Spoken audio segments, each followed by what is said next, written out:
안녕하세요, 구독자 여러분. 저는 이제 40대 초반이 된 결혼 7년 차 두 아이의 엄마입니다.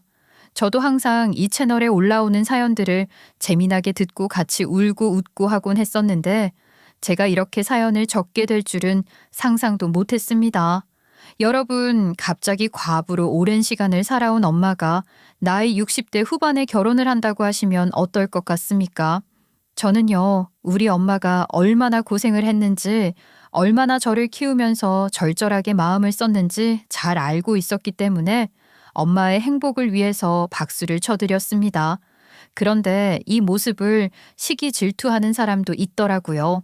내가 하면 로맨스, 남이 하면 불륜이라고 생각하는 그 못된 인간들의 이야기를 시작해 보도록 하겠습니다. 정확하게는 기억이 나지 않지만 아버지께서 돌아가셨을 때 우리 엄마는 눈물을 단 한 방울도 흘리지 않았습니다. 우리 외할머니가 대성통곡을 하셨었지요. 엄마는 그저 멍한 얼굴로 아버지의 영정 사진 앞에서 이게 꿈인지 생시인지 구별조차 하지 못하는 듯 그 앞을 지키고 있었습니다. 그런데 왜 10살밖에 되지 않은 제 눈에는 대성통곡을 하는 외할머니보다 우리 엄마가 더 슬퍼 보이고 아파 보였을까요? 숨을 꾹 참고 있는 것처럼 미동도 하지 않던 우리 엄마가 소리조차 내지 못하도록 우는 모습을 본 건 장례 이틀 차에 밤에 잠이 들었다가 목이 말라서 깼을 때였습니다. 엄마는 깜깜한 장례식장에서 다들 잠을 자고 있는 사이에 혼자 소리까지 삼켜가며 울고 있었습니다. 아이고, 아유, 이렇게 가면 나는 어떡하라고. 나랑 효영이는 어떻게 하라고. 이 사람아, 아직 창창하게 살아야 할 날이 많은데 왜 벌써 나만 두고 가고 그래? 나는 어떻게 살으라고. 나도 데리고 갔지. 나만 여기 덜렁 두고 당신은 편안한 얼굴로 가버리면 나는 어떻게 하라고. 저는 아무런 말도 할 수 없었습니다. 마치 짐승이 포효하는 것처럼 그렇게 울고 있는 엄마를 보면서 가까이 다가가 안아주지도 못했습니다. 제가 듣고 있다는 것을 알게 된다면 엄마가 와르르 무너질 것 같다는 느낌이 들었거든요. 저는 그렇게 목이 마른 상태로 물도 마시지 못하고 몰래 기둥 뒤에 숨어서 엄마의 울음소리를 들으면서 같이 울어야 했습니다. 저희 아버지는요, 정말 너무 성실하신 분이셨습니다.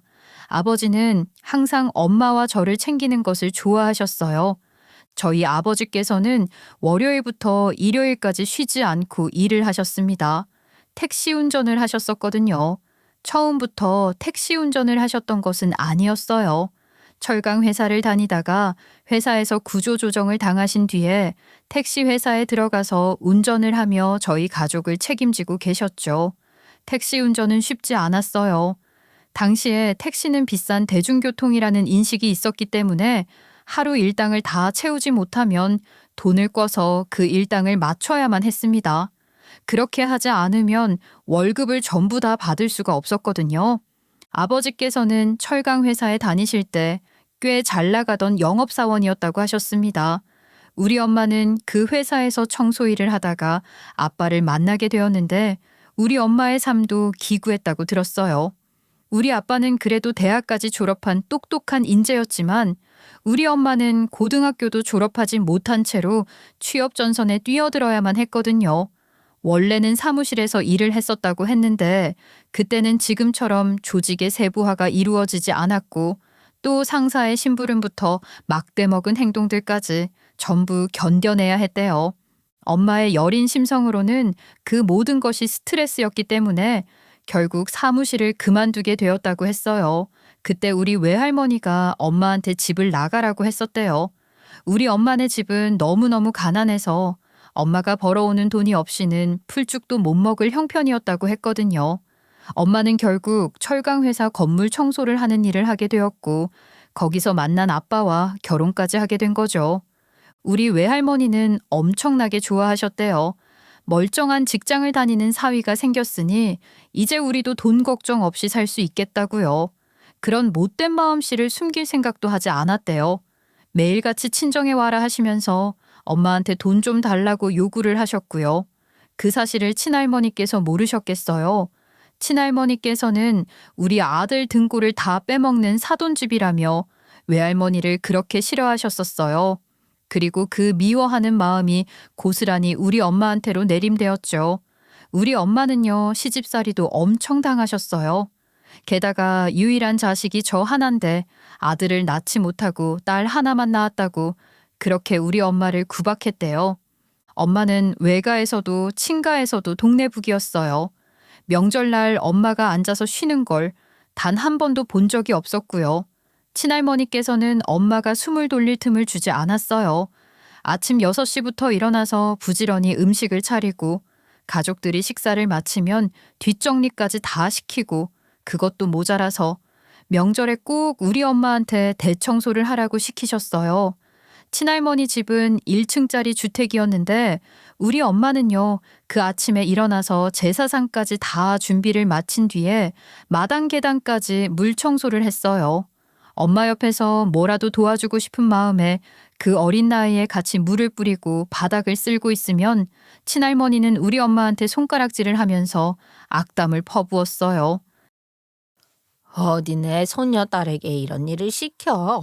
너처럼 평생 남의 뒤치다거리나 하게 만들려고. 아이고 내 속이야. 어쩌다가 이딴 년이 우리 집에 들어와서는. 어머님 죄송해요. 효영이 보고 방에 들어가서 책이라도 읽으라고 했더니 심심하다고. 심심하다고 애한테 청소를 시켜? 잉? 네가 그러고도 애미냐? 효영이 당장 들어와. 하임이랑 같이 책 읽게. 저는 그 뒤로 눈치를 보게 되었어요. 엄마는 친가에 갈 때마다 청소를 해야 했고 저는 옆에서 엄마가 심심하지 않게 힘들지 않게 도와주고 싶어도 할머니의 호랑이 같은 호통에 책을 읽어야 했어요. 저는요, 외가든 친가든 할머니들 집에 가는 게 그렇게 싫었어요. 외할머니는 제 주머니에 있는 친척들이 준 용돈까지 빼앗아 가는 사람이었고 친할머니는 틈만 나면 우리 엄마한테 소리를 질렀거든요. 명절에도 쉼없이 택시를 운전해야 하는 아빠가 그렇게 미웠어요. 아버지가 옆에 있었으면 우리 엄마가 이렇게 외롭진 않을 텐데 하는 생각이 있었거든요. 그래서 우리 아버지가 돌아가셨을 때 눈물 한 방울 흘리지 않는 엄마를 보면서 조금은 이해를 했던 것 같아요. 그런데 야밤에 그렇게 홀로 울고 있을 줄은 꿈에도 몰랐어요.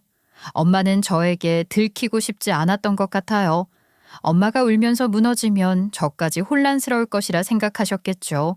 우리 엄마는요, 그렇게 착한 사람이었어요. 아버지가 돌아가신 뒤 엄마와 저의 일상은 너무나도 바뀌었어요.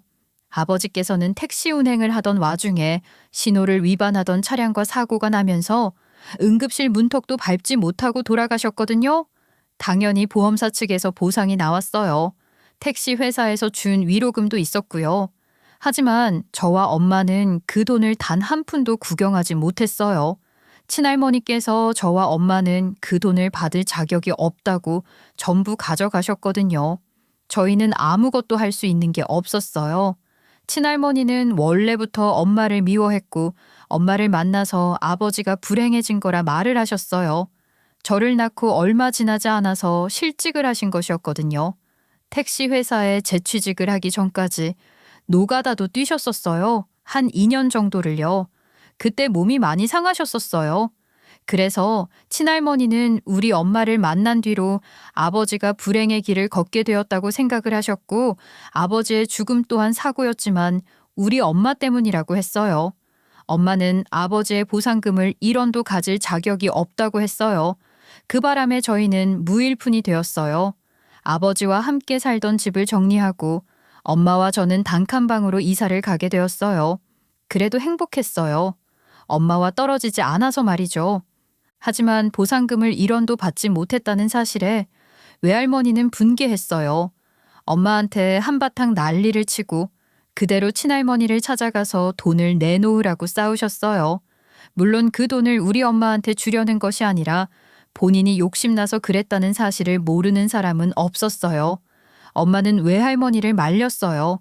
그러지 말라고 처절하게 얼굴까지 빨개진 상태로 외할머니를 뜯어 말렸지만 외할머니께서는 폭주를 멈추지 않았어요. 저는 그때 알았습니다. 돈이라는 것이 사람을 얼마나 변하게 만드는 건지, 얼마나 무서운 건지요. 돈은 있다가도 없는 거고 노력을 해서 벌어야 하는 것이라고 생각을 했지만 외할머니에게 노동이란 우리 엄마를 쪼아대는 일이었습니다. 저는 14살이 되자마자 엄마한테 도망가자고 했어요.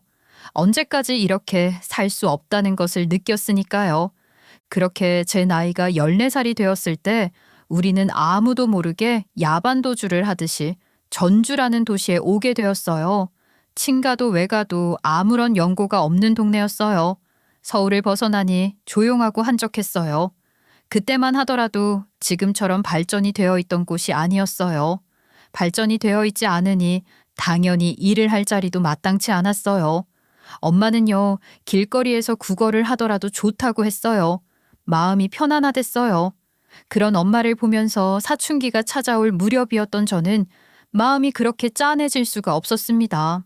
저희는 비록 작은 단칸방에서 생활을 해야 했고 돈이 떨어지면 당장 월세를 걱정해야 했지만 행복했어요.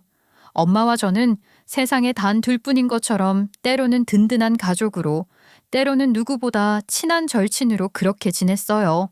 세상에 저희 둘만 남겨져도 우리는 어떻게든 살아남을 수 있는 사이라고 생각하며 의지를 하고 지냈어요.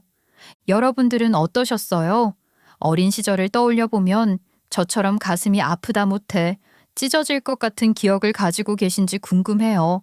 남들은요, 우리 엄마의 이야기를 들으면 팔자가 어떻길래 그렇게 기구한 삶을 살았냐고 불쌍한 눈빛으로 보더라고요.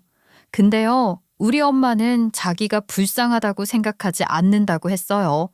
저라는 딸을 낳았는데 어떻게 불행한 인생일 수 있겠냐고. 저는 엄마의 인생의 가장 큰 축복이고 삶의 이유라고 했어요.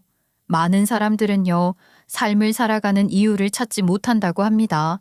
요즘 사람들은 전부 돈을 많이 벌어서 노후를 잘 보내야 한다고 그걸 이유이자 목표로 삼는데요. 하지만 우리 엄마의 목표는 저였고 저의 목표는 엄마였어요. 그냥 우리 두 사람이 항상 행복하기를 바랐습니다. 우리 엄마를 꽃처럼 아껴줄 수 있는 사람이 나타나기를 바랐지만 엄마는 저를 키우느라 바빠서 주변을 둘러보지 못했습니다. 그럴 시간이 없었던 것이었겠지요. 저는 전주에 뿌리를 내딛는 심정으로 버텼습니다. 고등학교를 졸업하고 대학을 가게 되었어요. 제 성적은 꽤 괜찮아서 서울에 있는 대학에도 들어갈 수 있었지만 저는 전주에 있는 교대에 들어가려고 했습니다. 서울에 가게 된다면 다시 한번 그 악몽들이 떠오르게 될 것 같았거든요. 전주에 있는 학교를 들어가겠다고 하니 주변에서 전부 저를 놀란 눈으로 보더라고요. 제가 중학교 때서야 전주에 왔으니 서울에 다시 가고 싶어 할 것이라고 생각을 했는데 제 성적으로는 서울에서도 알아주는 학교를 갈 수 있는데 전주에 멈추겠다고 하니까요. 물론 전주에 있는 대학을 무시하는 것은 아니었지만 저는 서울에서 온 아이였으니까 다시 서울로 가고 싶어 할 거라고 생각했던 것 같아요. 하지만 제 결심은 전주였어요. 그 이야기를 들은 담임 선생님께서 저희 엄마를 학교로 호출하셨습니다. 그리고 설득을 하셨대요. 아무래도 서울에 있는 대학을 가는 게 좋지 않겠냐고요. 학교 입장에서도 전주에 있는 대학을 갔다기보단 서울에 알아주는 학교를 다니는 것이 훨씬 더 자랑하기 쉬웠을 거란 생각도 들어요. 엄마는 깊은 고민에 빠져 있다가 역시 학벌은 서울에 기반을 두는 게 좋지 않겠냐는 결론을 내리시고 저에게 서울에 가자고 하셨습니다. 저는 싫다고 했지만 엄마의 고집을 꺾을 수 없었고 저는 서울에 있는 대학에 진학을 하게 되었습니다. 그 뒤로는 악착같이 공부를 했어요. 엄마는 남의 집 도우미 일을 하시면서 돈을 버셨고 저는 하루라도 빨리 좋은 성적으로 대학을 졸업해서 엄마의 짐을 덜어주고 싶은 생각밖에 없었습니다. 저는 4년 내내 수석을 놓치지 않았고 4년 내내 장학금을 받으면서 학교를 졸업한 덕분에 엄마의 짐을 덜어드릴 수 있었어요. 대학을 졸업한 뒤 저는 제가 가고 싶은 중견기업에 입사를 할 수 있었습니다. 우수한 성적에 교수님 추천서가 한몫했습니다. 회사에 입사를 한 이후 저는 정말 상사들에게 잘 보이려고 애를 썼어요. 월급은 예상보다 많지 않았지만 엄마와 함께 둘이서 돈을 버니까 저희 두 사람의 생활은 아주 조금 넉넉해졌습니다. 그래서 저희는 집을 사는 것을 목표로 잡았어요. 여전히 서울 집값이 비싸서 반지하 단칸방에서 살아야 했지만 언젠가는 햇볕이 쨍하니 들어오는 우리 두 사람의 보금자리를 가지겠다고 말입니다. 저는 정말 하루하루가 즐거웠어요. 길거리에서 엄마와 함께 사 먹는 떡볶이가 스테이크보다 훨씬 맛있었고, 엄마와 단칸방에 누워 나란히 천장에 붙은 야광별 스티커를 보면서 자는 게 호텔에서 자는 것보다 포근했거든요. 그렇게 제 나이가 32살이 되었을 때 저도 남자친구가 생기게 되었습니다. 제가 다니는 회사와 협력을 하는 거래처 직원이었습니다. 저와 함께 업무를 볼 때가 많은 것은 아니었지만 같이 회식 자리를 몇 번 가지다가 눈이 맞게 되었죠. 남편은요, 꽤 자상한 사람이었습니다. 2년간의 연애 끝에 결혼을 결심하게 된 이유 또한 큰 것은 없었습니다. 저희 엄마에게 잘하고 또 저에게 다정하게 굴었던 사람이었기 때문이었습니다. 저보다 월급도 적고 저보다 학력도 낮은 사람이었지만 그런 건 아무런 문제가 되지 않는다고 생각했어요. 저는 그런 마음이 늘 있었습니다. 저보다 잘난 사람을 만나서 우리 엄마가 당했던 것처럼 시집살이에 치여서 사는 것보단 차라리 저보다 못난 사람을 만나서 제가 할 말을 떵떵거리면서 할 수 있는 결혼 생활을 하고 싶다는 생각 말입니다. 게다가 제 남편은 의견이라는 것을 강하게 내지 않는 사람이었어요. 회사에서도 회의를 하거나 프로젝트를 할 때에도 남편은 남들이 하자는 것에 동의를 더 하는 사람이었어요. 자기 주장이 없는 사람이라는 생각을 하실지 모르겠지만 그것만이 전부는 아니었고 공감 능력이 뛰어난 사람이었다고나 할까요? 자신감이 떨어지는 것이 아니라 남의 의견을 더 추켜 세워주는 그런 사람이라고 생각했습니다. 남편과 연애를 하면서 정말 저는 사랑받는 느낌을 받았어요. 물론 평생 엄마한테 받은 사랑이 훨씬 컸겠지만 가족이 주는 사랑과 남자가 주는 사랑의 느낌은 다르지 않겠습니까? 저는 남편과 연애를 하는 내내 공주님 대접을 받는 것 같았어요. 늘 저와 엄마는 신데렐라 같은 느낌이었는데 남편에게만큼은 동화 속에 나오는 그 어떤 여자 주인공보다 더 아름다운 공주가 된 것 같은 느낌이었습니다.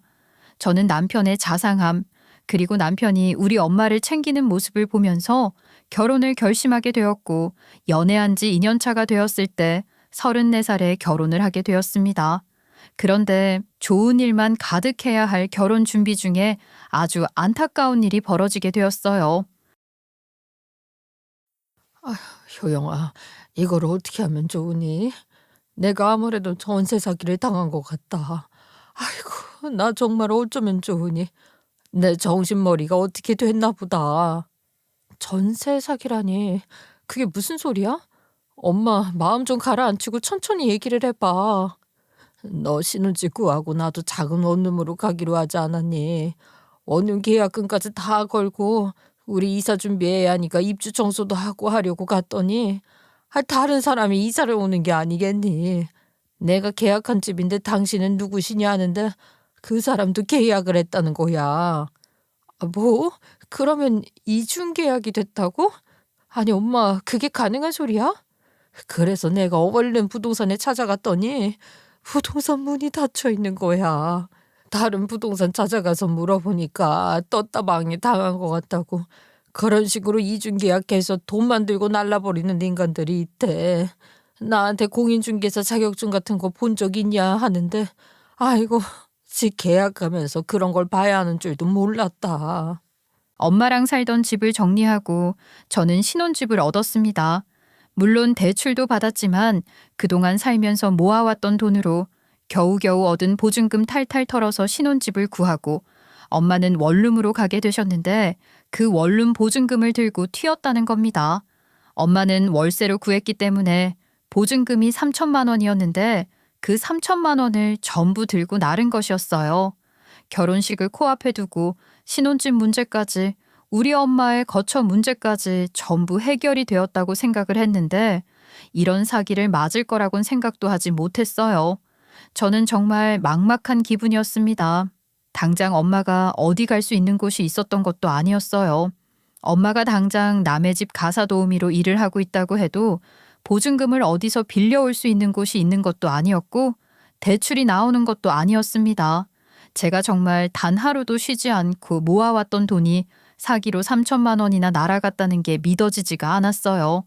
결혼이라는 게 또 돈이 한두 푼 들어가는 것이 아니잖아요. 하필이면 여유가 전혀 없는 상태에서 이런 일이 일어나게 되니까 더더욱 어떻게 해야 할지 모르겠더라고요.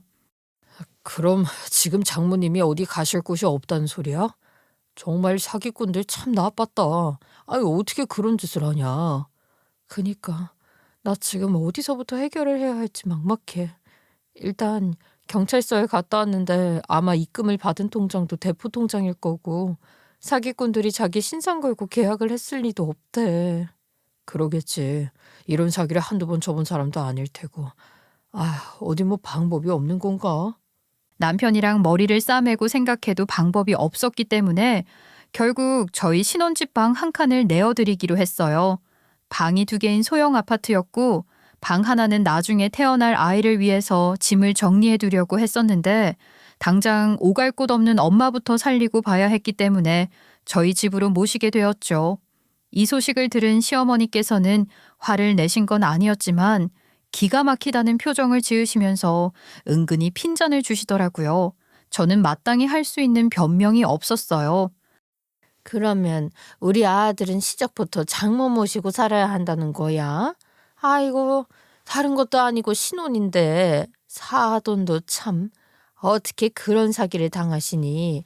계약 같은 건 큰일인데 잘 알아보고 하셔야지. 그렇게 사람이 못 배운 티를 내서야. 에휴, 어머님, 저희 엄마라고 뭐 아셨겠어요? 솔직히 이런 일로 사기치는 사람들을 욕해야지 피해자인 저희 엄마가 욕을 먹을 일은 아닌 것 같은데요. 아이고, 아니 내가 사돈 욕을 했니 뭘 했니? 잘 알아보고 해야 한다고 한 게 욕이니? 너 너무 오버하는 거 아니야? 벌써부터 이렇게 사돈 편만 들고 나서면 우리 아들 합가에서 사는 동안 피가 마르는 건 아닌지 모르겠다. 아이고, 이래가지고 가난이라는 게 무서운 거라니까는. 시어머니께서는 끝까지 궁시렁거리셨어요. 우리 엄마한테 못 배운 티를 낸다, 가난한 티를 낸다고 말을 하는데 속이 상하더라고요. 시어머니께 말을 조심해달라고 남편이 제 눈치를 보면서 말을 하긴 했지만 시어머니께서는 본인이 틀린 말을 한 것도 아닌데 왜 그러냐고 말을 하셨죠. 저는 그냥 할 말이 없었습니다. 그렇게 저희는 결혼식을 올렸고 엄마는 저희 신혼집에 들어와 사시면서 눈치를 보기 시작하셨어요. 저는 그게 마음이 너무나도 아팠습니다. 엄마가 눈치를 볼 일이 아닌데 왜 그렇게 주눅이 들어있는지. 신혼생활은 평소와 다를 게 없었습니다. 남편도 저도 일을 하고 있었기 때문에 아침에 8시가 조금 넘으면 출근길에 올랐고 저녁에 퇴근하고 돌아오면 7시가 조금 안 되는 시간이었어요. 엄마도 일을 하고 계셨기 때문에 아침에 같이 출근해서 저희보다 조금 일찍 도착해서 늘 저희가 먹을 저녁을 차리고 계셨습니다. 저는 그게 너무나도 죄송스러웠어요. 평생을 남의 집 가사 도우미로 일을 하셨는데 쉬어야 할 보금자리에서까지 쉬지 못하고 일을 하신다는 느낌을 받았거든요. 제가 조금이라도 일찍 퇴근할 수 있다면 우리 엄마를 위해서 저녁을 차리고 싶었는데 늘 먼저 도착한 엄마가 식사를 차리고 있는 걸 보고 있자니 마음이 짠했어요. 그런데 이 생활이 너무 익숙해졌기 때문일까요? 결혼을 한 지 6개월이 지나서 남편이 슬슬 엄마한테 예의 없게 구는 겁니다. 장모님, 오늘 저녁 반찬이 이게 뭐예요? 아무리 그래도 밖에 나가서 일을 하는 사람인데 반찬이 고기는 하나도 없고 너무 부실하네. 아, 그래, 내가 지금 마트라도 가서 어떻게 고기 좀 사와서 구워볼까? 엄마 저녁 다 차렸는데 무슨 마트에 가서 고기를 사와. 반찬 먹을 거 이렇게 많은데 얼른 밥 먹고 쉬자. 이게 뭐가 많아. 죄다 전쟁통에 먹을 음식들이구만. 나물 반찬만 가득하고. 그렇게 밥 투정할 거면 당신이 차려 먹지 왜 우리 엄마한테 그래? 우리 일하고 돌아와서 힘들 거 뻔히 아니까 엄마도 일하고 와서 쉬고 싶은데 쉬지 않고 저녁 챙겨주시는 거잖아. 우리 엄마였어도 그랬을걸? 그리고 장모님은 우리 집에서 생활비 한 푼 안 내고 사시면서 뭐? 여보, 그게 지금 할 말이야? 우리 엄마가 생활비를 왜 한 푼도 안 내? 엄마가 우리 위해서 밥도 해주시고 반찬도 해주시는데 그리고 이 반찬값들이 다 얼만 줄 알아? 남편은 한숨 푹푹 내쉬더니만 몇 숟가락 뜨지 않고 입맛이 없다면서 방에 쏙 들어가 버리더라고요. 엄마는 사위의 눈치를 볼 수밖에 없었고 저는 이런 상황을 만든 남편에게 화가 났어요. 그런데 남편 놈은 그 사이에 시어머니께 일러 바쳤나 보더라고요. 시어머니께서 저에게 난리를 치시는 겁니다. 아니 밖에서 힘들게 일하고 돌아온 우리 아들이 고기 반찬이 먹고 싶다고 말을 하는데 그거 하나 못 해준단 말이야. 사돈이 솔직히 퇴근하고 돌아오시면서 사올 수도 있는 고기 아니니? 그게 뭐라고 우리 아들한테 반찬 투정한다고 뭐라고 했냐 이 말이야. 우리 아들 그런 취급받게 하겠다고 결혼시킨 줄 알아? 어머님, 그렇게 고기가 먹고 싶었으면 본인이 퇴근하고 돌아오는 길에 사와도 되는 거 아닌가요? 저도 그렇고 저희 엄마도 그렇고 밖에서 힘들게 일하다가 돌아오는 건 똑같아요. 아이고 너는 어쩌면 그렇게 시어머니 무서운 줄도 모르고 따박따박 말대꾸를 하니 도대체 뭘 보고 자랐길래 이렇게 이해가 없어? 그 애가 우리 엄마 앞에서 반찬 투정하는 것도 마찬가지죠. 뭐라고? 너 지금 내 앞에서 우리 아들 가정교육 잘못 시켰다고 말을 하는 거야? 그러는 어머님은 저한테 우리 엄마한테 배워먹은 게 없다고 말씀하신 거나 다름없는 거 아닌가요? 어머님, 가는 말이 고와야 오는 말도 고운 법이죠. 어머님께서 말끝마다 저희 엄마 무시하고 못 배워먹었다고 말을 하시는데 제가 어떻게 곱게 말을 할 수 있겠어요? 제가 전곡을 찌른 탓인지 시어머니께서는 가난함을 속일 수 없는 법이라는 비난을 퍼부으시면서 전화를 끊으셨어요. 저는 피곤했습니다. 도대체 우리 집안의 가난함이 시댁에 무슨 영향을 끼쳤다고 그렇게 말씀을 하시는지 도통 이해가 안 됐거든요. 제가 남편보다 벌이가 더 좋았고 생활비도 더 많이 쓰고 있었어요. 엄마를 모시고 산다는 것에 대한 미안함이 조금은 있었기 때문에 남편에게 10마디 잔소리를 해야 할 것을 한마디로 줄였고 버는 만큼 돈도 더 많이 쓰려고 했고요. 따지고 보면 저희 집안의 가난함은 이미 지나온 것이나 다름없었어요. 엄마가 가난해서 집이 없었던 게 아니라 전세 사기를 당한 바람에 집이 없었던 것이었으니까요. 하지만 시댁의 입장은 달랐어요. 결혼 1년 차가 다 되어 가도록 아이가 생기지 않는 것을 보면서 저희 엄마 탓을 하시더라고요. 엄마랑 그 좁은 집에서 같이 살고 있는데 어느 장단에 아이가 생기겠냐고요. 물론 어느 정도는 일리가 있는 말이었지만 그와 별개로 남편과 제가 회사 일에 피곤해서 집에 들어오면 녹초가 되는 탓도 있었어요. 하지만 시어머니께서는 끝까지 저희 엄마 탓을 하시더라고요. 이 사실을 우리 엄마가 몰랐으면 모르겠지만 시어머니께서는 엄마에게 직접 연락을 해서 어디 친척 집이라도 갈 곳 없냐면서 눈치를 주신 거죠. 저는 머리끝까지 화가 났지만 엄마가 자기 생각이 짧았던 것 같다고 남편에게 미안하다고 먼저 사과를 하시는 바람에 이러지도 저러지도 못하게 되었습니다. 그 이후 한 달이라는 시간이 지났을까요? 엄마가 주섬주섬 짐을 싸기 시작했어요. 저는 엄마가 어디 갈 곳이 없다는 것을 알고 있는데 왜 짐을 싸는 건가 깜짝 놀랐죠. 엄마, 어디 가려고 지금 짐을 싸고 있는 거야? 엄마 뭐야? 왜 그래? 아, 엄마 토요일 아침에 왔다가 월요일 아침에 다시 나갈 거야. 엄마 지금 일하는 집 사모님이 입주 도우미로 일을 해달라고 하셔서. 입주 도우미? 그럼 월요일부터 토요일 아침까지는 그 집에서 먹고 자고 한단 말이야? 엄마, 그거 너무 힘들어. 알지, 알고 있지. 근데 월급도 훨씬 많이 오르고 엄마가 요즘 좀 돈이 좀 필요해서 그래. 엄마가 무슨 돈이 필요한데 보증금 때문에 그래? 엄마 진짜 괜찮다니까. 내 엄마 내가 모시고 살겠다는데 왜 그래? 그래서가 아니라 사실은 네 할머니가 많이 아프시다고 연락이 왔다. 앞으로 1, 2년도 채 못 살 거라고 하던데 병원비가 많이 쪼들리나 봐. 그 병원비를 왜 엄마가 내? 연 끊고 살았잖아. 나 14살 때부터 지금까지 20년 넘게 연을 끊었으면서 이제 와서? 그래도 나를 낳아준 엄마잖니. 앞으로 뭐 얼마나 더 사시겠다고. 요양병원비는 내가 보태야지. 엄마는 그렇게 말씀하시고는 입주 도우미를 하러 가셨어요. 저는 정말 펑펑 울었습니다. 불쌍한 우리 엄마 편하게 잠잘 곳 하나 없다는 게 너무너무 사무쳤거든요. 우리 엄마가 입주 도우미로 일을 하게 되었고 신혼집에서 나갔다는 말에 시어머니께서는 아주 잘된 일이라고 말을 하셨죠. 저는 아마 평생이 가도 시어머니와는 잘 지낼 수 없을 것 같다는 생각을 하게 되었습니다. 근데 웃기죠? 엄마가 입주 도우미로 떠난 뒤에 저는 바로 임신을 하게 되었고 연년생으로 둘째까지 낳게 되었어요. 엄마는 저에게 몸조리를 해주어야 하는데 입주 도우미로 일을 하게 되어 옆에 있어줄 수 없게 되어서 미안하다고 눈물까지 글썽이셨습니다. 근데 저는 할만했어요.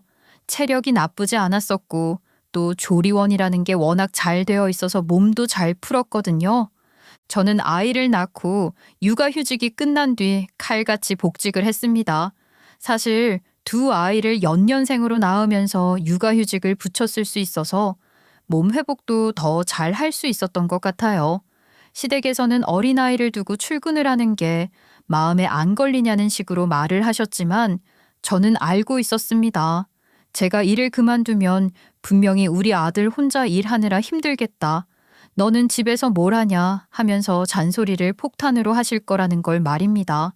저는 제 자리는 제가 만드는 것이라고 생각을 했고 무슨 일이 있어도 정년퇴직을 할 때까지 일을 그만두지 않겠다고 결심했습니다. 그렇게 하지 않으면 저는 평생 시댁의 종노릇을 해야 할 것이라고 생각을 했기 때문이었어요. 실제로 제가 결혼을 할 당시에 시아버지께서 당뇨로 고생을 하셨었는데 제가 복직을 하고 얼마 지나지 않아서 시아버지께서 당뇨 합병증으로 쓰러지게 되셨습니다. 그게 결혼 5년 차에 있었던 일이었어요. 간까지 무리가 오는 바람에 계속해서 약물 치료를 하게 되었지만 신장과 장 기능까지 점점 약해지는 바람에 투석도 하셔야 하고 먹는 것도 마음껏 드시지 못하는 상태가 되셨죠. 결국 시아버지께서는 가정에서 돌보는 것이 어렵다는 판정을 받았고 요양병원에 들어가게 되셨습니다. 시어머니께서는 노후 준비가 그럭저럭 되어 있긴 하셨지만 시아버지의 병원비를 전부 감당할 수 있을 만큼의 넉넉함은 없으셨어요. 그때부터는 전세가 살짝 역전이 되었죠. 남편이 시아버지의 병원비를 보태야 했기 때문이었습니다. 아이가 둘이나 있어서 안 그래도 나갈 돈이 많은데 남편이 병원비까지 보태야 하는 실정이었으니 시어머니께서 저에게 하시던 잔소리가 쏙 들어가게 된 것입니다. 본인도 생각이 있고 양심이 있으면 저에게 이래라 저래라 못하시는 게 맞죠. 저도 나가서 돈을 벌고 있었으니까 시어머니께서는 며느리가 병간호를 한 번도 안 도와주더라 하는 소리를 못하셨습니다. 남편이 버는 돈으로 병원비를 보태니 생활비가 그만큼 부족하게 되었고 그 부족함을 제가 채우고 있는 중이었으니까요. 게다가 저희 엄마가 주말에 집에 오셔서 쉬지 않고 손주들을 돌봐주신 덕분에 남편도 조금은 쉴 시간이 생겼고 가끔은 시어머니를 도우러 병원에도 가고 했기 때문에 시어머니께서는 아무런 말을 하지 못하셨습니다. 그런 생활이 1년이 채 되지 않아서 체력이 많이 약해진 시아버지께서 돌아가시게 되었습니다. 저는 사실 시아버지께 정이라는 게 붙질 않았었어요. 시아버지께서는 늘 병약하셔서 방에서 주무시고 계셨고 전 처음에 시어머니께서 홀로 사시는 분인 줄 알았거든요. 저희 엄마처럼요. 결혼식 날 시아버지께서는 휠체어를 타고 오셔야 할 정도로 몸이 안 좋으셨어요. 그런 시아버지께서 돌아가셨으니까 오히려 가족들은 짐을 덜었다는 생각을 하는 것 같더라고요. 가만히 누워서 이러지도 저러지도 못하는 사람에게 들어가는 병원비도 만만치 않았었으니까요. 그런데 시아버지께서 돌아가신 이후부터 시어머니께서 앵무새처럼 혼자 사니까 외롭다. 나도 손주들이랑 우리 아들이랑 같이 살고 싶다. 노래를 부르시는 겁니다. 사실 저희 엄마도 돈을 야금야금 모으셔서 월세 원룸 정도는 얻을 수 있는 비용을 마련하셨어요. 같이 산 세월이 몇 년인데 그 정도 돈도 못 모으셨겠어요. 그런데 일주일에 이틀 지내겠다고 월세 내가면서 집을 구한다는 게 아까워서 제가 말렸던 것이었어요. 게다가 주말에 아이들까지 봐주시니까 저야 너무 좋았고요. 그런데 시어머니께서는 이런 것 저런 것 전부 생각도 안 하시고 그냥 무작정 같이 살고 싶다고만 이야기를 하시는 겁니다. 나는 언제까지 혼자 살아야 하니?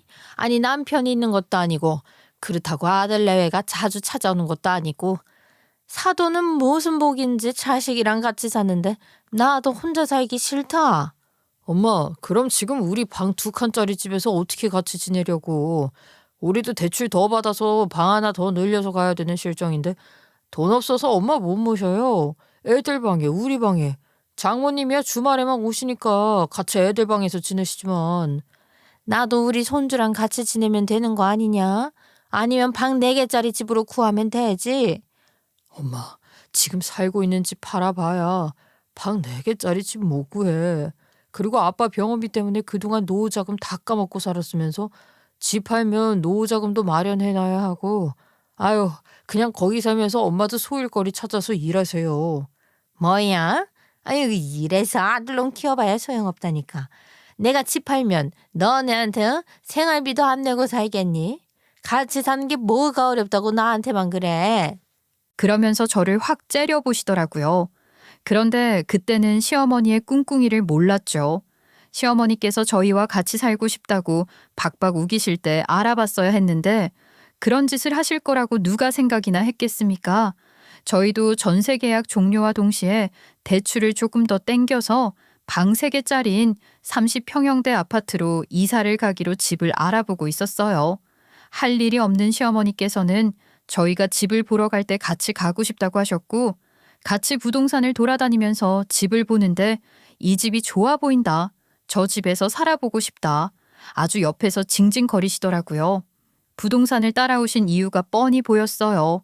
어떻게든 합가하고 싶은 마음에 본인이 지내기 괜찮은 집을 참견하면서 보고 싶었던 거죠. 하지만 저희 부부는 합가에 대한 이야기를 꺼내지 않았고 이사를 하게 되었습니다. 시어머니께서 단단히 삐진 건 당연한 말이었죠. 그런데 단단히 삐진 시어머니께서 이런 짓을 하실 줄 알았겠습니까? 본인이 저희 부부와 합가를 하지 못하는 이유가 바로 우리 엄마라고 결론을 지어버리신 거죠. 솔직히 말하면 그런 이유도 있긴 했지만 결정적인 이유는 제가 시어머니랑 부딪히면서 살고 싶지 않았다는 게 제일 컸어요. 그 부분에 대해서 남편에게 엄포를 놓았고 어쨌든 제가 남편보다 재력적으로 위에 있으니까 남편도 그 부분에서는 제 결정을 따라야 했던 거죠. 근데 우리 시어머니는 제가 싫어한다는 것은 꿈에도 생각해 본 적 없었던 건지 우리 엄마를 쫓아내기만 하면 본인이 합가를 할 수 있을 거라고 생각을 한 것입니다. 그런데 당장 쫓아낼 방법이라는 게 생각나지 않았던 거죠. 가난한 우리 엄마에게 집을 해줄 수도 없는 노릇이고 곰곰이 생각하던 시어머니께서 아주 황당한 짓을 하신 겁니다. 주말에 엄마와 저와 남편이 집에 있는데 시어머니께서 집에 다짜고짜 찾아오신 겁니다. 사돈, 혼자 산 시간이 벌써 25년이 넘었는데 외롭지는 않으세요? 아무리 그래도 평생 자식들한테 얹혀 살 수 있는 것도 아니고요. 아유, 그렇죠. 외로운 건 효영이 때문에 잘 모르겠지만 평생 제가 우리 딸한테 얹혀 살 수야 없죠. 그래서 말인데 혹시 사돈 소개팅 같은 거 한번 안 해보실라오? 선짜리죠, 선짜리. 아, 네? 어머님, 무슨 소리를 하시는 거예요? 아이, 그렇잖아. 혼자 사는 것보단 노예 남자가 떡하니 있어야 한다니까. 나한테 들어온 선짜리인데 나랑은 영 안 맞는 짝 같아서. 아이, 글쎄 노가다를 띠는 사람이라지 뭐냐. 저희 아버지께서 택시 운전을 하기 전에 2년 정도 노가다 일을 하신 적이 있었기 때문에 사실 저는 그 직업에 대한 편견이 없긴 했어요. 직업에 귀천이 어디 있겠어요? 돈이나 벌 수 있으면 끝인 거지요. 그런데 시어머니께서는 그 노가다 뛰는 사람이라는 것에 편견이 있으셨나 봐요. 가난한 우리 엄마에게 딱 어울리는 짝이라면서 무시를 하시는 거죠. 제가 그래도 혼자 살다 보니까 혼자 늙는 것도 나쁘진 않던걸요. 나중에 늙어서 병수 바른 효영이 보고 다들으라 시키려고요. 그럴 때일수록 남편이 있어야 든든한 법이지요. 남편 없이 너무 오래 사셔서 감이 없으신가 보다. 아직 사돈 나이도 젊으시잖아요. 일찍 결혼하셔서 저보다 나이도 4살인가? 어리지 않나요? 아직 63살이면 한창이지. 아니 얼마나 잘 어울려요. 가사도우미로 일하는 와이프에 노가다 뛰는 남편. 사돈, 가난할수록 남자가 있어야 해요. 그 백지장도 맞들면 낫지 않겠어요? 어머님, 아이 무슨 말씀을 하시는 거예요? 제발 그만하세요. 언제까지 니네 엄마 편들면서 모시고 살 생각이니? 우리 아들도 힘들어 죽겠다고 앓는 거 안 보이니? 세상에 응? 치부모만 챙길 줄 알지? 시어머니께서 버럭하시면서 이야기를 하자 저희 엄마가 어쩔 수 없이 그 선자리에 나가겠다고 말을 하셨어요. 저는 기가 막혀서 우리 엄마를 말리고 싶었지만 엄마는 또 혹시라도 딸이 시집살이를 심하게 당할까봐 내린 결정이었죠. 저희 엄마가 친할머니한테 시집살이를 심하게 당하셨었잖아요. 결국 엄마는 그 선자리에 나가게 되었고 그 이후에 별말 없이 잠잠하셔서 한 번의 만남으로 끝이 났다고 생각을 하고 있었습니다. 시어머니께서는 은근히 저에게 그 노가다꾼이랑은 별말 없으시냐, 둘이 완벽한 한 쌍 아니냐고 저희 엄마를 무시하는 듯한 말을 내뱉으셨지만 저는 부글부글 거리는 속을 애써 가라앉히고 아쉽게 됐다는 식으로 시어머니께 대꾸를 했습니다. 그러던 어느 날이었어요. 정말 화창한 날씨에 남편이 애들 데리고 공원이라도 놀러 가자고 말을 하더라고요. 남편이 먼저 나가자고 하는 경우가 거의 없었던 터라 잘 됐다 싶어서 외출 준비를 하기 시작했습니다. 남편은 차에 가서 시동도 걸어두고 담배도 한 대 태우고 있겠다고 말을 했어요. 어린 아이들의 짐도 챙기고 또 엄마한테도 외투 입으시라고 말을 했죠. 저랑 엄마랑 아이들까지 준비를 마치고 주차장으로 내려가니까 남편이 당황스러운 얼굴을 하는 게 아니겠습니까? 아니, 장모님도 같이 나가는 거였어? 장모님은 집에 계시는 거 아니고? 콧바람 쐬러 가는 김에 엄마도 같이 가면 좋지. 평일에 엄마랑 함께 할 시간도 없는데 주말에 시간을 자주 보내야 하지 않겠어? 엄마, 차에 타자. 보통 차에 타면 아이들을 카시트에 태우고 저는 가운데 낑겨 앉아서 가곤 했었거든요. 그래서 엄마 보고 조수석에 앉으라고 말을 했는데 조수석 창문이 스르륵 내려가는 겁니다. 뭔가 했더니만 시어머니께서 이미 타고 계신 게 아니겠어요? 저는 깜짝 놀랐죠. 알고 보니까 남편이 이미 시어머니께 나들이를 가자고 말을 해둔 상태였더라고요. 한마디로 저희 엄마가 앉을 자리가 없는 것이었습니다. 아이들이 어려서 카시트를 필수로 태워야 했고 저 혼자 앉을 공간도 부족해서 엉덩이만 걸친 채 가야 했거든요. 엄마는 오랜만에 나들이를 간다고 옷도 다 차려입고 나오셨는데 그대로 집으로 돌아가게 생긴 것입니다. 난감함에 서로 눈치만 보고 있는데 엄마의 휴대폰이 요란스럽게 울리기 시작했어요. 엄마가 전화를 받으시는데 네, 지금요? 하시는 게 아니겠어요? 전화를 끊고 나니까 엄마가 그러시는 겁니다. 그때 시어머니께서 선자리 주선해 주신 분이 지금 이 근처에 와 있다고 선물을 줄 것이 있으니 주차장에서 기다리라고 했다고요. 저는 깜짝 놀랐어요. 엄마가 그 아저씨와 연락을 쭉 하고 만나고 있었다는 사실을 몰랐으니까요. 그 말이 끝나기가 무섭게 시어머니께서 비웃음을 입에 걸고 이야기를 하시더라고요. 어머, 사돈, 그 노가다꾼이랑 잘 돼가고 계신 거였어요? 어쩌면 자식들에게도 비밀로 하고 이러다가 사돈 재혼하시겠네. 아유, 잘 됐네. 그럼 우리 어서 출발하자. 엄마, 진짜로 그분이랑 계속 연락하고 만나고 있었어? 그러면 나한테 언질이라도 좀 주지. 아이, 그냥 뭐 그런 거지. 그래도 이 앞에 다 왔다고 하는데 그러면 인사라도 할래? 어머, 이게 무슨 구경이람? 너무 재밌겠다. 이러다가 재혼하면 너한테 새아버지 생기는 거니? 아이고. 시어머니께서는 일부러 더 그러시는 건지 제 속을 박박 긁으셨어요. 저는 엄마가 행복하다면야 더 바랄 게 없었지만 엄마가 저에게는 말도 하지 않고 그 아저씨와 만남을 가지고 있었다는 게 조금은 서운하기도 했어요. 한 10분쯤 지났을까? 지하 주차장으로 요란스러운 소리를 내는 차 한 대가 들어오더라고요. 은색광이 번쩍번쩍 나는 스포츠카 모양의 벤츠가 떡하니 들어오는데 저는 태어나서 그렇게 비싸 보이는 차는 처음 본 것 같아요. 그런데 그 차가 저희 차 앞에 딱 서는 겁니다. 그리고는 운전석에서 정장을 차려입은 멋들어진 남성분이 꽃다발을 들고 내리셨어요. 저는 눈이 휘둥그레 떠졌죠. 다들 여기 계셨네요. 혹시 이 여성분이 효영이? 맞아요. 제 딸이에요. 아이고, 이렇게 만나뵙게 되어 영광입니다. 우리가 어떤 인연으로 다시 인사를 하게 될지 모르겠지만 반가워요. 저도요. 안녕하세요. 요즘 저희 엄마와 만나신다는. 그런 표현이 부끄럽긴 하지만 섬길 이유도 없으니 잘 부탁합니다. 이 여사, 내가 다른 게 아니라 이 여사한테 선물 하나 해주러 왔지. 아니, 차는 언제 바꿨어요? 지난번에 타던 까만 차도 새 것 같았는데. 그 차는 내 차고 이 차는 이 여사 차야. 이 여사 생일이 다음 달이잖아. 그거 맞춰서 예약을 했는데 글쎄 나한테 단골 우선이라고 내 차 먼저 빼준 게 아니겠어. 차는 자주 타줘야 하니까 한 달 동안 썩혀놓기 그래서 미리 들고 왔지. 이 여사 생일 축하해.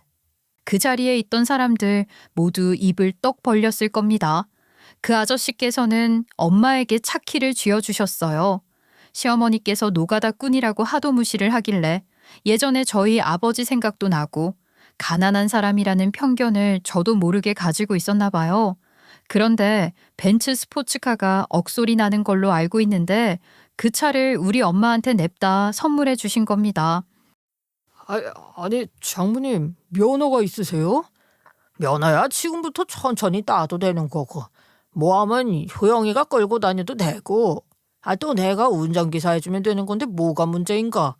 면허 따는 게 무서우면 내가 운전기사를 하나 고용해줘도 되고. 그게 잠깐만요. 내가 분명히 노가다꾼이라고 들었는데. 노가다는 노가다죠. 건물 짓는 일을 하니까. 그러면서 저에게 명함을 한 장 꺼내주시더라고요. 그런데 명함에 건설회사 CEO라고 적혀 있는 게 아니겠습니까? 저는 깜짝 놀랐습니다. 건설회사 사장님인데 건물 짓는 일을 한다고 본인을 노가다꾼이라고 말을 하고 다닌다고 덧붙이시더라고요. 그 말에 시어머니께서는 얼굴이 퍼렇게 질리다 못해서 입에 개거품까지 무셨습니다. 그 아저씨와의 선자리가 원래는 시어머니께 들어온 자리였는데 노가다꾼이라는 말에 거절을 하시고 저희 엄마한테 토스를 해주신 거잖아요. 그런데 보통 노가다꾼이 아닌 건설회사 사장이었다니 배가 아파도 얼마나 아프겠어요. 그런데 어디 가는 중이라고 안 했나? 나도 슬쩍 껴도 되는 자리인 건지. 그럼요. 같이 가시죠. 사돈, 여기 타세요. 제가 저분이랑 같이 타고 가겠습니다. 어머님이 왜 저 차를 타요? 저거 우리 엄마한테 선물로 주신 차라는데 당연히 시승을 우리 엄마가 해야죠. 아니, 너도 여기 탈 거고 손주들도 나보단 사돈을 더 좋아하잖니. 그래서 그런 건데. 시어머니께서 슬쩍 눈치를 보시는데 우리 엄마 콧대 딱 높이 들고서는 꽃다발 품에 안고 당당하게 벤츠 조수석에 앉으시더라고요. 그 모습을 보는데 어찌나 웃기던지요. 사색이 된 시어머니께서는 그 자리에서 이러지도 저러지도 못하고 발만 동동 굴렀습니다. 엄마와 아저씨가 탄 벤츠가 출발하고 남편은 그 자리에서 한숨을 푹 내쉬었습니다. 거참 분명 노가다꾼이라고 했는데 어째서 저렇게 멋진 사람이 나타난 거야. 이게 지금 말이나 되는 소리야? 엄마 주책 맞게 그러지 말고 빨리 출발해야 하니까 타. 싫어. 나도 이렇게 좁고 후진 차 말고 벤츠 타고 싶다고. 그럼 엄마 두고 가. 그 말에 시어머니께서 냉큼 조수석에 올라타셨습니다. 공원으로 나들이를 가기로 해서 공영 주차장에 차를 딱 세웠는데 사람들이 하나같이 엄마가 탄 벤츠에 시선이 가 있더라고요. 운전석에서 먼저 내리신 아저씨께서 조수석으로 가서 엄마 차문을 열어주는데 꽃다발을 든 엄마가 행복하게 웃으면서 내리자 지나가던 사람들이 저 노부부 멋있다면서 시선을 보내고 있었던 것이었어요. 그 모습을 본 시어머니께서는 아주 그냥 배가 아파서 죽으시려고 하시더라고요. 공원에 돗자리를 펴고 아이들이랑 남편이 같이 놀아주고 있는 사이에 저는 이것저것 궁금한 것을 물어보고 있었는데 갑자기 시어머니께서 도시락통을 꺼내더니만 과일을 포크에 찍어서 아저씨 입 앞에 가져다 드리는 게 아니겠습니까? 공원에 놀러 오는데 간단하게 간식거리 좀 준비해 봤어요. 또 제가 천상 여자라 이런 거 준비하는 걸 좋아하거든요. 남편 도시락 싸주고 내조하는 일이요. 아, 네. 근데 저는 과일 별로 안 좋아해서요. 이 여사, 당신이 먹지 그래? 당신은 과일 좋아하잖아. 시어머니의 포크를 빼앗아서는 다정하게 저희 엄마 입에 넣어주시는데 속이 어찌나 통쾌하던지요. 시어머니께서는 질투 어린 눈으로 저희 엄마를 바라보았습니다. 그 뒤로도 계속 이런 일이 반복되었어요. 배가 고파서 공원 근처에서 밥을 먹으려는데 시어머니께서 스파게티가 먹고 싶다고 하셨거든요. 그러니까 아저씨께서 딱 잘라서 우리 엄마가 한식을 좋아하니까 근처에 한정식 잘 하는 집 있다고 거기로 가자고 하시더라고요. 후식으로 커피를 마시려는데 우리 엄마가 커피 마시면 잠을 못 잔다고 전통 찻집에 가자고 안내를 해주셨고요. 곳곳에 있는 맛집을 잘 아시는 건지 저희를 데려가시는 곳마다 분위기도 좋고 음식도 맛있었어요. 저희 엄마가 데이트를 하면서 얼마나 행복해 했을지가 눈에 그려져 눈시울이 시큰하더라고요. 거기다가 하나하나 엄마를 챙겨주시는데 아버지께는 죄송하지만 엄마랑 잘 어울린다는 생각이 들었습니다. 그런데 여기서 시모가 확 초를 치더라고요. 저 그거 아세요? 원래는 그 선자리에 나갈 사람이 저였습니다. 제가 또 여리여리하기만 해서 노가다를 뛰신다는 말에 투박스러운 분이실까 봐 굳세고 억센 사돈께 넘긴 자리였는데 오히려 저랑 더 잘 맞으셨을 것 같다는 생각이 드네요. 예?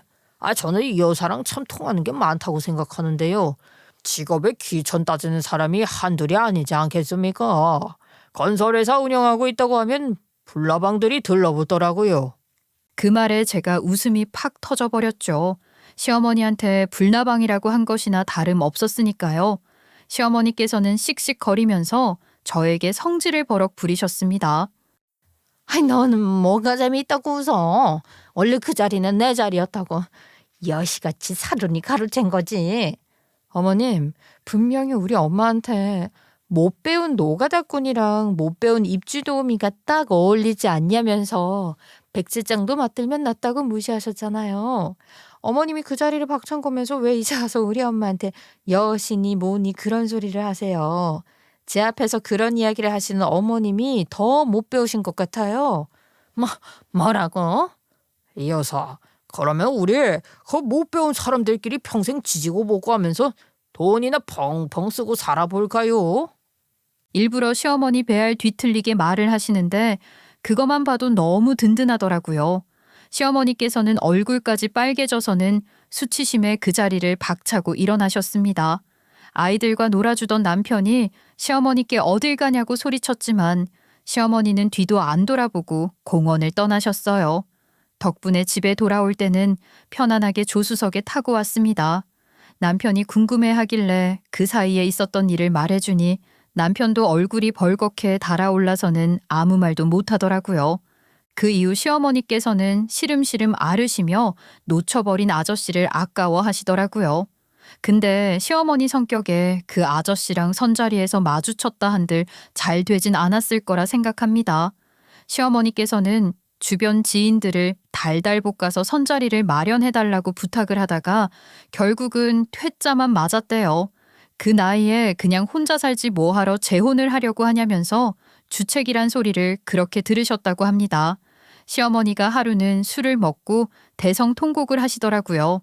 그 남자를 잡았으면 그 벤츠가 내 건데 하시면서 말입니다. 나이가 70에 가까워져도 사람 욕심이라는 것은 어쩔 수가 없나 봅니다. 저희 엄마는 그 이후 아주 좋은 소식을 전해주셨어요. 바로 아저씨와 재혼을 하기로 하신 거죠. 엄마가 그 긴 세월을 혼자 살았으니 이제는 둘이 살아도 좋지 않을까 싶어서 저는 너무나도 찬성이라고 말을 했습니다. 평생 고생만 한 우리 엄마가 이제는 가난에서 벗어나 행복한 시간을 보낼 수 있다는 것에 감사해요. 엄마는 따로 결혼식 같은 것은 올리지 않고 아저씨가 지내는 집으로 들어가셨습니다. 집들이에 초대를 해주셔서 남편이랑 아이들이랑 갔는데 거실이 무슨 운동장만 하더라고요. 집들이에 다녀온 이후에 남편이 시어머니께 집이 정말 좋았다고 자랑하듯이 이야기를 하는데 시어머니께서 듣기 싫다고 소리를 버럭 지르고 나서야 남편의 입이 다물어졌습니다. 이런 거 보면 눈치 없다니까요. 덕분에 저는 즐거웠지만 말입니다. 아저씨께서는 저에게 슬쩍 언제든지 저 눈치 없고 답답한 놈이랑 이혼하고 싶으면 지원을 해주시겠다고 하시더라고요. 본인에게도 자식들이 있지만 저도 이제는 자식이라고요. 자기 자식이 마음 아파하는 모습은 죽어도 못 보니까 저에게 언제든지 삶이라는 것이 답답할 때마다 큰 결정을 내려야 할 때마다 도움을 주고 싶다고 하셨어요. 돈은 넘쳐나게 있으니까 여행도 다니고 일하기 싫으면 그만둬도 된다고 해주시는데 든든하더라고요. 비단 금전적인 것뿐만 아니라 그 마음이 정말 아버지의 마음 같아서 말입니다.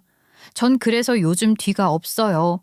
남편이 답답하게 굴어서 헤어지고 싶은 생각이 들면 다 던지고 나와도 받아줄 수 있는 저를 반겨줄 집이라는 게 있으니까요. 그래서 시어머니께 하고 싶은 말 다 하고 삽니다. 저랑 엄마에게 이런 날이 올 줄 몰랐지만 기다림에는 항상 복이 있더라고요. 아팠던 시간 다 잊어버리고 우리 엄마가 쭉 행복하기만 바라며 사연을 마치겠습니다. 감사합니다.